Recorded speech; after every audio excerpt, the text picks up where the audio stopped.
Hi, I'm Mrs. Potter, a recently retired teacher of North Hartford Elementary School. I'm going to be reading Chapter 10, Garth versus AJ, from the book The World According to Humphrey. I hope you enjoy. If you have dogs or cats, you have to be very careful not to let them get near Humphrey, Miranda warned the rest of the class when we returned to room 26. "You can say that again," I squeaked, but she didn't. I still considered Golden Miranda to be a special friend, and I had a very clean cage to show for my weekend, as well as a new respect for rubber bands. But I also decided that even though Miranda is practically a perfect person, I was not in a hurry to stay with her again.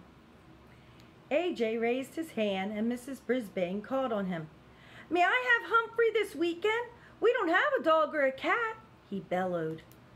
"Lower your voice, AJ. I'll let you know on Thursday. There may be other students who want Humphrey as well." At least half the hands in the classroom went up as kids started shouting, "Me! Me!" I was quite flattered, but for some reason, the whole subject seemed to make Garth mad. Within minutes, he shot a rubber band at AJ.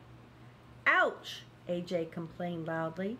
When he told the teacher what had happened, Garth denied it. "Humphrey did it," he said. Gail giggled. Mrs. Brisbane did not. "I don't believe a hamster can shoot a rubber band," she said sternly. "A lot she knows." The next day, Garth stuck his foot out and tripped Art as he went to sharpen his pencil. "I didn't do it. He's just clumsy," Garth protested, when Mrs. Brisbane angrily scolded him. That same day, Garth pushed Gail at morning recess. He spent afternoon recess inside. "Garth Tugwell, you're halfway to Principal Morales' office right now." Mrs. Brisbane sounded really angry. Garth just shrugged his shoulders. On Wednesday, Garth sneaked back into the room while Mrs. Brisbane went to the office during recess, and he headed straight for my cage. The two of us were all alone in the room. "Hello, Rat. Why don't you just run away? Then nobody will take you home on the weekend," he said. He opened my cage door and grabbed me. "You'd like your freedom, wouldn't you, Rat?" He set me on the floor. My heart was pounding. Thump, thump, thump. "Go on, Rat, skedaddle." He gave me a little push with his hand. I scampered under the table. I wanted to say something, but for the first time ever, I was scared squeakless. "Have fun," he said, and in an instant, he was gone. I was pretty confused. For one thing, I didn't want to run away. I was perfectly happy staying in room 26 and having adventures on the weekend. Where would I go? What would I do? There was no time to waste. I scampered over to the cord that hung down from the blinds and grabbed onto it. Then I started the old swinging routine, back and forth, swinging a little higher each time until I reached the tabletop.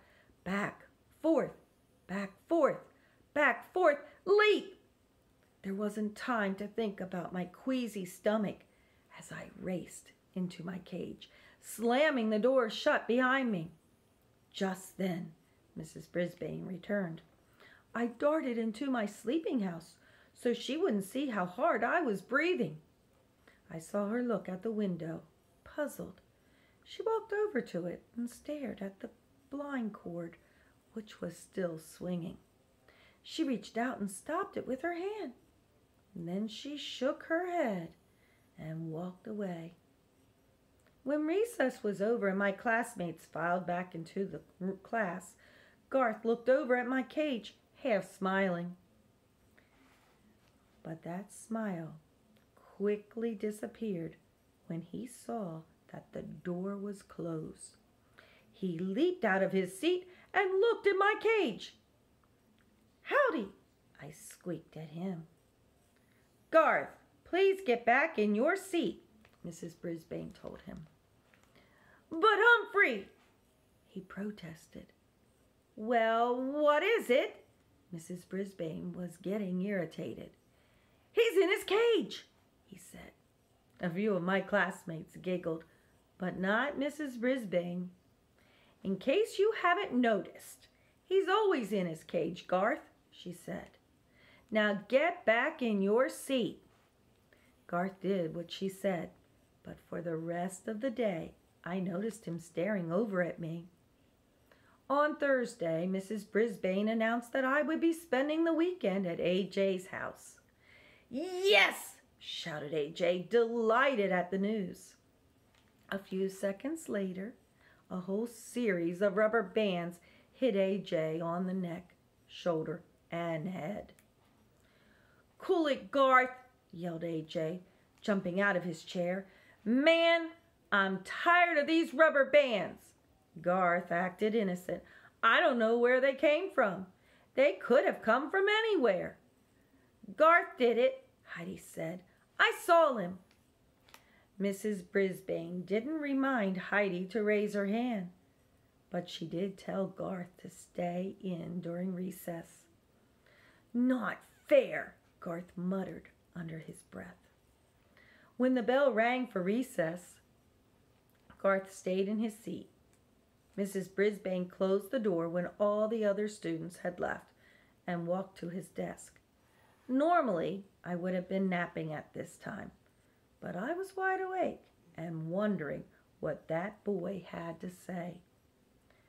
Garth, you've been acting strangely lately. You never got into trouble at all until 2 weeks ago.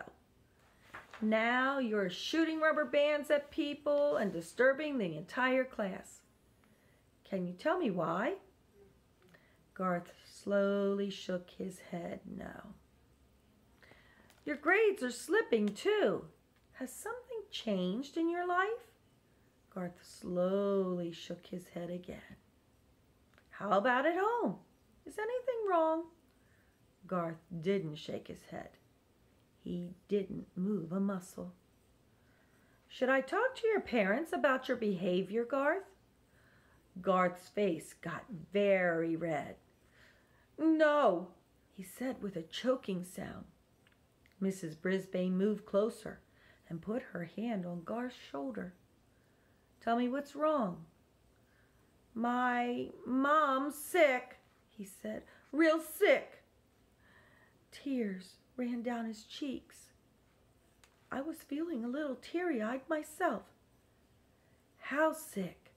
Mrs. Brisbane asked. She lost all this weight, and she was in and out of the hospital, and now she's just tired all the time, and Garth didn't try to finish his sentence. Garth wiped away his tears with the tissue Mrs. Brisbane handed him. Well, that's why I can't take Humphrey home. My dad says we can't let anything bother Mom. Well, my little brother bothers her, and we let him in the house. Mrs. Brisbane smiled slightly. Humphrey is a big responsibility, Garth. That's why I don't take him home. My husband's been sick too. Did you know that? Garth shook his head no. So I know what it's like. Listen. I'll make a few calls tonight. Maybe we can find a way for you to spend some time with Humphrey, she said. But he hates me, I squeaked. I'd like to, said Garth. Huh?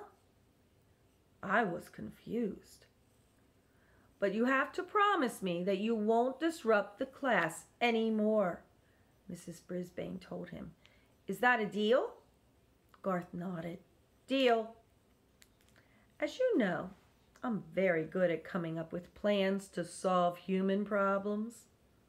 Very, very good. But try as I might, I couldn't imagine what Mrs. Brisbane's plan to get Garth to spend time with me could be.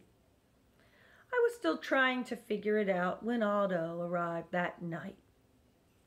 Humphrey, my man, he yelled when he opened the door. I almost fell off my wheel. You are the most handsome, intelligent hamster in the world. And I am the luckiest man in the world because I am dating the most beautiful woman in the world. Aldo swept his way toward my cage, then lowered his voice. But don't tell anybody I said so. Not yet. After all, Maria and I only been out 3 times. But oh, what times we've had. He pulled up a chair and sat very close to me. And it's all thanks to the Moonlighters Club and that clipping over there. He pointed toward the spot where the overhead projector had once stood. And you. I know you had something to do with it. I just can't figure out what. Anyway, don't tell anybody.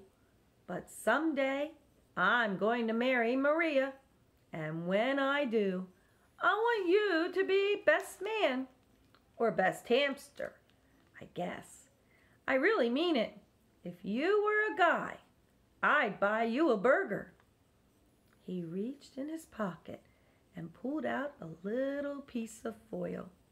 Instead, I got you this. He unwrapped a piece of carrot and put it in my cage. Thank you, Aldo, I squeaked. I wish you lots of happiness. I knew you'd be happy for me, Humphrey. Aldo smiled and then jumped up. Whoa! I've got so much energy. I can clean this room in half the time. I could climb a mountain and not even get tired. I could conquer the world. He leaned forward and grinned through his glorious mustache. Ain't love grand? If you say so, I replied. I'd never seen anyone so happy before. The only thing that would make me that happy would be if Miss Mack came back. She's not coming back, and I'm still stuck with Mrs. Brisbane, and she's stuck with me. Say, what did she mean when she said she doesn't take me home because her husband's sick? Did she mean she would take me home if her husband wasn't sick? I thought about it all night and came up with this answer. No, no, no. She doesn't take me home because she doesn't like me. Maybe I'm lucky after all. Tip 10. Hamsters are incredible acrobats and climbers. They seem to defy the laws of gravity. Thank you for enjoying this chapter with me. Hope you have a great time reading the rest of the book.